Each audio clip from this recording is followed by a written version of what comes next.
ಓಂ ಶ್ರೀ ಮಾತ್ರೇ ನಮಃ. 21 ಆಗಸ್ಟ್ 2026ರಂದು ಸಂಪತ್ ಶುಕ್ರವಾರ ಪೂಜೆ ಇದೆ. ಶ್ರಾವಣ ಮಾಸದ 2ನೇ ವಾರ ಶುಕ್ರವಾರದಂದು ಮಾಡುವಂತಹ ಪೂಜೆಯನ್ನು ಸಂಪತ್ ಶುಕ್ರವಾರ ಪೂಜೆ ಅಂತ ಕರೀತಾರೆ.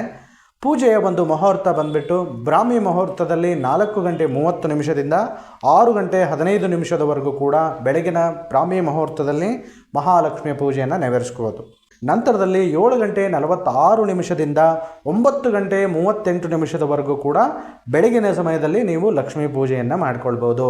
ಒಂದು ವೇಳೆ ತಮಗೆ ಬ್ರಾಹ್ಮಿ ಮುಹೂರ್ತದಲ್ಲಿ ಕೂಡ ಪೂಜೆಯನ್ನು ಮಾಡುವಂಥದ್ದಾಗಿಲ್ಲ, ಬೆಳಗಿನ ಸಮಯದಲ್ಲೂ ಕೂಡ ಪೂಜೆ ಮಾಡುವಂಥದ್ದು ಆಗಿಲ್ಲ ಅಂದ ಪಕ್ಷದಲ್ಲಿ ಸಾಯಂ ಸಂಧ್ಯಾಕಾಲ ಪ್ರದೋಷ ಕಾಲವನ್ನು ಹೊಂದಿರುವಂತಹ ಸಮಯ 6 ಗಂಟೆ 49 ನಿಮಿಷದಿಂದ 7 ಗಂಟೆ 53 ನಿಮಿಷದವರೆಗೂ ಕೂಡ ಸಂಪತ್ ಶುಕ್ರವಾರ ಮಹಾಲಕ್ಷ್ಮಿ ಪೂಜೆ ಮಾಡುವುದಕ್ಕೆ ಅದ್ಭುತವಾಗಿರುವಂತಹ ಮುಹೂರ್ತದ ಸಮಯ ಇದಾಗಿರ್ತದೆ.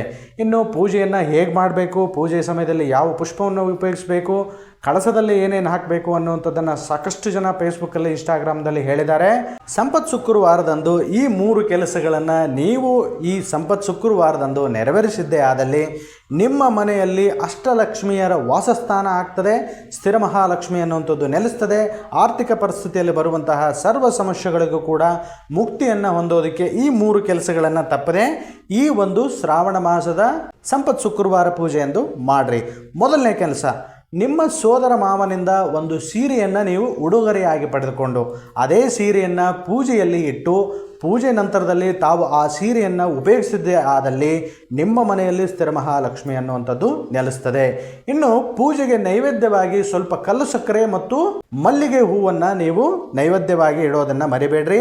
ಆ ಕಲ್ಲು ಸಕ್ಕರೆಯನ್ನು ನೈವೇದ್ಯವಾದ ನಂತರದಲ್ಲಿ ಮನೆಯಲ್ಲಿ ಎಲ್ಲರೂ ಕೂಡ ಸ್ವಲ್ಪ ಅದನ್ನು ಪ್ರಸಾದ ರೂಪದಲ್ಲಿ ಸ್ವೀಕರಿಸೋದನ್ನು ಕೂಡ ಮರೆಯಬೇಡ್ರಿ.